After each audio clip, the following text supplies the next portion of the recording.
Welcome back to Tipton Bros. Today, we'll be discussing the French ARL 44 heavy tank. Design, development, service history, and specifications will be provided. Before we begin, I must disclose that I am no expert and never claimed to be.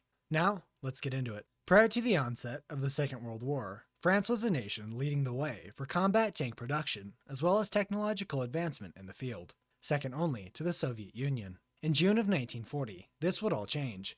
Under German occupation, domestic design was all but stunted and in some ways regressed. French engineers were kept busy under the watchful eye of Nazi Germany, aiding in their war effort and continuously feeding the well-oiled machine that was the Wehrmacht.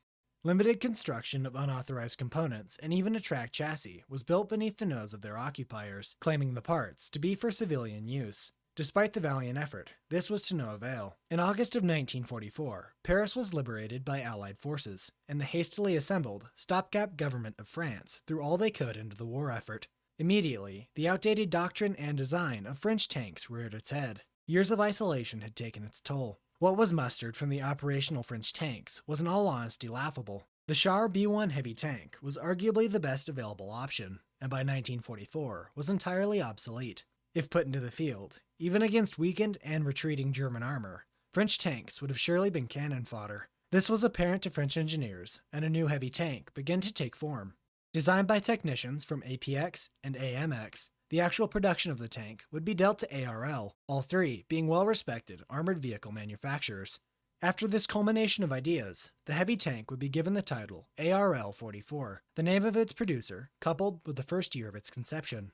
After nearly a year of growing pains, in February of 1945, a base set of specifications was agreed upon for the heavy tank. A large caliber main gun and a traversing turret, an approximate weight of 48 imperial tons, and heavy sloped armor with a thickness of 120 millimeters. War in the European theater would end only a few months later, but France was eager to see the capability of the ARL 44 and would continue development of the freshly minted giant. A focal point of the ARL 44 was its main gun, being initially fitted with an American 76mm. These were ubiquitous and cheap following the war's conclusion. While the 76mm main gun was no slouch, it was nothing special either, and truly lacked the punch the French were in search of.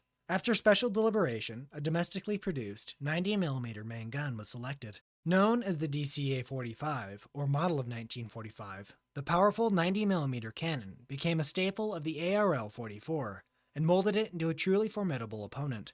Engine selection was a fascinating undertaking, as France lacked the infrastructure and was still recovering from its occupation. Seizing the opportunity, engineers opted to use captured German Maybach HL-230 V12 gasoline engines, a beautifully simple solution. Armor thickness went unchanged, 120mm at its thickest point, protecting a crew of 5: commander, gunner, loader, driver, and radio operator. Secondary armament consisted of 2 MAC-31 Châtellerault machine guns, chambered in 7.5 French. Production of the hulls by FAMH began in 1946, but it would not be until 3 years later, in 1949, that turrets could be fitted to the existing hulls. The above-mentioned choice of cannon, as well as the general turret design, slowed the ARL-44 project to a crawl, and would greatly increase its time of development. Months passed, with the ARL-44 growing antiquated by the day. In the end, its only appearance worth mentioning was in 1951, during a parade on Bastille Day. Unfortunately, in 1953, all ARL-44 heavy tanks were retired from French Army service, concluding a rather lackluster history. In total, 60 of these behemoths were completed. The ARL-44 weighed 55 tons, had a length of 34 feet 11 inches, a width of 11 feet 2 inches, and a height of 10 feet 6 inches. The ARL is quite narrow, especially considering its mass. The heavy tank employed a long-running track system with a multi-wheel design. Suspension was a vertical coil spring type, a stiff system that decreased mobility. Top speed was an estimated 22 miles per hour, produced again by the German Maybach HL-230 V12 gasoline engine, which churned out 575 horsepower. Operational range was 220 miles, on a fuel capacity of 362 gallons. When all was said and done, the ARL-44 was an above-average heavy tank. It was the victim of its own drawn-out development time.